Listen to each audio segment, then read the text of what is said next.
నమస్కారం ఫ్రెండ్స్. మీరిప్పుడు వింటున్న ఈ కథ అమెరికా చరిత్రలో అత్యంత భయంకరమైన, అత్యంత మిస్టీరియస్ అయిన మర్డర్ కేసు గురించి. ఈ క్రైమ్ జరిగి దాదాపు 75 సంవత్సరాలైనా దీని నిజమైన మర్డరర్ ఇప్పటికీ కనుగొనబడలేదు. ఆమె పేరు ఎలిజబెత్ షార్ట్. కానీ ప్రపంచం ఆమెను పిలిచే పేరు బ్లాక్ డాలియా. 1924వ సంవత్సరంలో మ్యాసచ్యూసెట్స్లో పుట్టిన ఎలిజబెత్ షార్ట్ ఒక అందమైన అమ్మాయి. ఆమెకు హాలీవుడ్ స్టార్ అవ్వాలని ఒక పెద్ద డ్రీమ్ ఉండేది.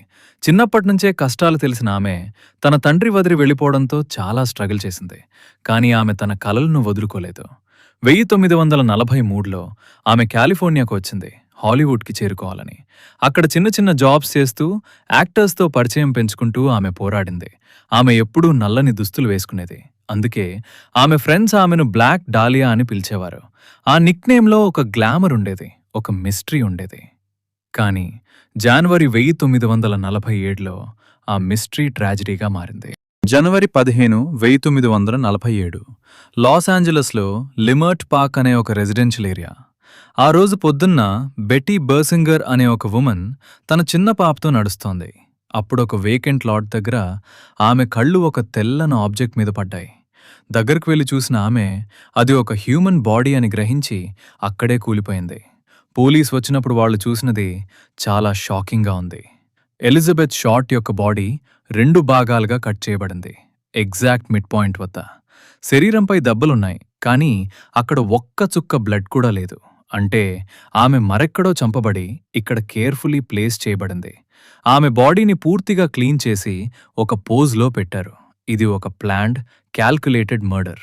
మెడికల్ ఎగ్జామినర్స్ కన్ఫర్మ్ చేశారు ఆమె చనిపోవటానికి కారణం blunt force trauma to the head.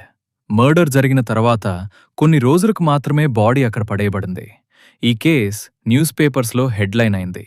Loss Angeles examiner మొదటిసారి బ్లాక్ డాలియా అనే పేరు వాడింది, మరియు అది ఇన్స్టెంట్ సెన్సేషన్ అయింది. థౌజండ్స్ ఆఫ్ టిప్స్ వచ్చాయి. హండ్రెడ్స్ ఆఫ్ పీపుల్ వచ్చి నేనే చేశాను అని కన్ఫెస్ చేశారు. కానీ అందరూ ఫాల్స్ కన్ఫెషన్స్ మాత్రమే. ఎల్ఏపీడీ దర్యాప్తు మొదలుపెట్టింది. ఎలిజబెత్తో మాట్లాడిన మెన్తో ఇంటర్వ్యూ చేశారు. ఆమె లాస్ట్ సీన్ అయిన ప్లేసెస్ విజిట్ చేశారు. అప్పుడు ఒక షాకింగ్ టర్న్ వచ్చింది. జనవరి 24, 1947న murderer Los Angeles Examiner news పేపర్కి ఒక లెటర్ పంపాడు. అందులో ఎలిజబెత్ షార్ట్ యొక్క బిలాంగింగ్స్ ఉన్నాయి. ఆమె address book, photos, birth certificate. ఆ లెటర్ మీద ఫింగర్ ప్రింట్స్ చెక్ చేస్తే గ్యాజోలిన్తో కంప్లీట్లీ క్లీన్ చేయబడున్నాయి. మర్డర్ చాలా క్లెవర్గా ఉన్నాడు. మీడియాకి, పోలీస్కి ఆటలాడిస్తున్నాడు. ఈ కేసులో 150కి పైగా సస్పెక్ట్స్ ఎల్ఏపీడీ లిస్ట్ చేసింది, కానీ ఒక్కరిని కన్విక్ట్ చేయలేదు. మొదటి సస్పెక్ట్ డాక్టర్ జార్జ్ హోడల్.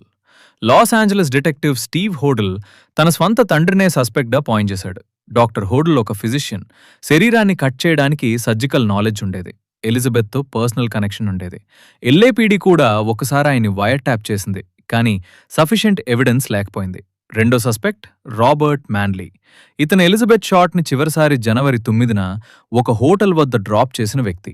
పోలీస్ ఇతన్ని ఇంటరగేట్ చేసింది, కానీ లై డిటెక్టర్ టెస్ట్ పాస్ అయ్యాడు.